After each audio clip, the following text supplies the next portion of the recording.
Nobody misses it, you Right, see? whilst Big Zoo and KK are inspiring youngsters to get into the kitchen, it's time now to meet a man who wants to ensure that every child knows that nothing should get in the way of following your dreams. My name's Brian Abram, I'm 64, I live in Halifax, and I'm retired now because following an accident, I became a full-time wheelchair user. In 2013, Brian was in an accident that changed his life. While cycling down a steep hill on a visit to Derbyshire, his wheels slipped on wet, uneven ground and he lost his balance. He fell over a wall and straight down a sheer drop on the other side and into the river below. And was face down. I immediately put my hand down to my leg and I couldn't feel anything, so I knew it was bad. I just heard a voice shouting, "There's someone in the river." I don't remember anything else after that. Local PE teacher Joy was walking her dog nearby. I could see a body in the water on the far side.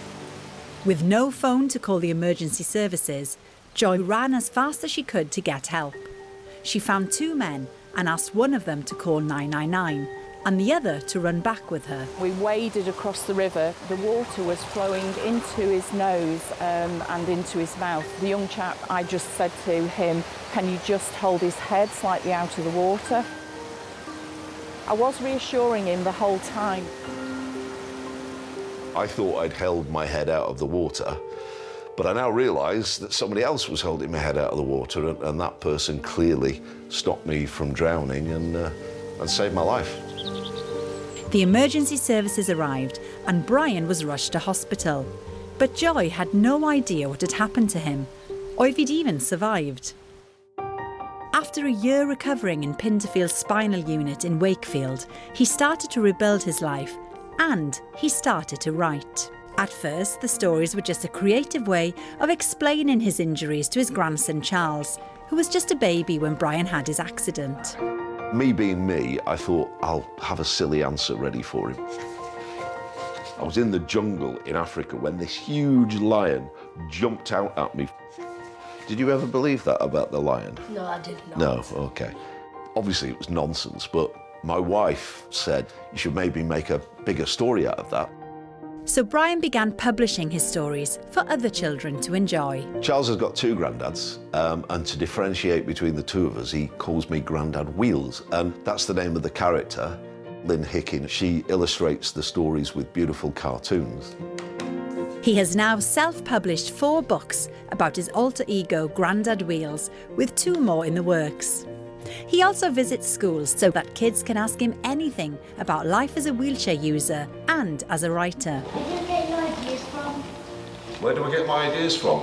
From my crazy imagination. Yeah. And because his books are sponsored by several businesses, all the money he makes is donated to spinal injury charities. We've just gone over £30,000, which we're amazed about. Joy, meanwhile, knew nothing about what had become of Brian. But through a chance conversation with a neighbour, she found out about Brian and got in touch with him. Today, they are meeting properly for the first time. Hello. Can't believe it. It's an overwhelming moment for both. Pleased you like you. So happy to meet you. It's lovely to see you as well. What you've done and going forwards is absolutely incredible.